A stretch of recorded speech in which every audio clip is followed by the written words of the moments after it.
ನಮಸ್ತೆ ಟಿವಿ 20 ಕನ್ನಡ ವಾಹಿನಿಗೆ ಸ್ವಾಗತ. ಪತ್ನಿಯಿಂದಲೇ ನಿವೃತ್ತ ಡಿಜಿಪಿ ಓಂ ಪ್ರಕಾಶ್ ಅವರ ಭೀಕರ ಹತ್ಯೆ ನಡೆದಿರುವ ಘಟನೆ ಬೆಂಗಳೂರಿನ ಎಚ್ಎಸ್ಆರ್ ಲೇಔಟ್ನಲ್ಲಿ ಜರುಗಿದೆ. ರವಿವಾರ ಮಧ್ಯಾಹ್ನದ ವೇಳೆ ಓಂ ಪ್ರಕಾಶ್ ಅವರು ತಮ್ಮ ಮನೆಯಲ್ಲಿ ರಕ್ತಸಿಕ್ತವಾಗಿ ಬಿದ್ದಿದ್ರು. ಪರಿಶೀಲನೆ ಮಾಡಿದಾಗ ಕೊಲೆಯಾಗಿರುವುದು ಬೆಳಕಿಗೆ ಬಂದಿದೆ. ಓಂ ಪ್ರಕಾಶ್ ಅವರನ್ನ ಸ್ವತಃ ಅವರ ಹೆಂಡತಿಯೇ ಕೊಲೆ ಮಾಡಿದ್ದಾರೆ ಎಂಬುದು ತಿಳಿದು ಬಂದಿದೆ. ಇನ್ನು ಘಟನೆ ನಡೆದ ಬೆನ್ನಲ್ಲೇ ಸ್ಥಳಕ್ಕೆ ತೆರಳಿದ ಪೊಲೀಸರು ಸ್ಥಳ ಪರಿಶೀಲನೆ ಮಾಡಿದ್ದಾರೆ. ಈ ವೇಳೆ ಪತ್ನಿಯೇ ಕೊಲೆ ಮಾಡಿದ್ದಾರೆ ಎಂಬ ಮಾಹಿತಿ ಲಭ್ಯವಾಗಿದ್ದು ಅವರನ್ನ ವಶಕ್ಕೆ ಪಡೆದು ವಿಚಾರಣೆ ಮಾಡಲಾಗುತ್ತಿದೆ.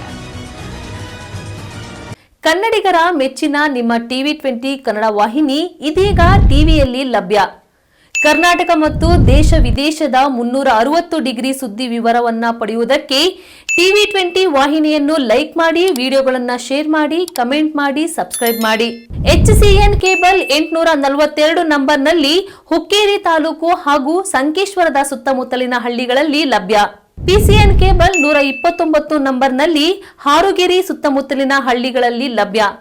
ರಾಯಬಾಗ್ ಡಿಜಿಟಲ್ ಚಾನೆಲ್ ಕೇಬಲ್ 80ನೇ ನಂಬರ್ನಲ್ಲಿ ರಾಯಬಾಗ ತಾಲೂಕಿನ ಸುತ್ತಮುತ್ತಲಿನ ಹಳ್ಳಿಗಳಲ್ಲಿ ಲಭ್ಯ. UDCN ಕೇಬಲ್ ನೆಟ್ವರ್ಕ್ ಉಗಾರ ಸುತ್ತಮುತ್ತಲಿನ ಹಳ್ಳಿಗಳಲ್ಲಿ ನಿಮ್ಮ ಟಿವಿ 20 ಕನ್ನಡ ವಾಹಿನಿಯೂ ಲಭ್ಯ.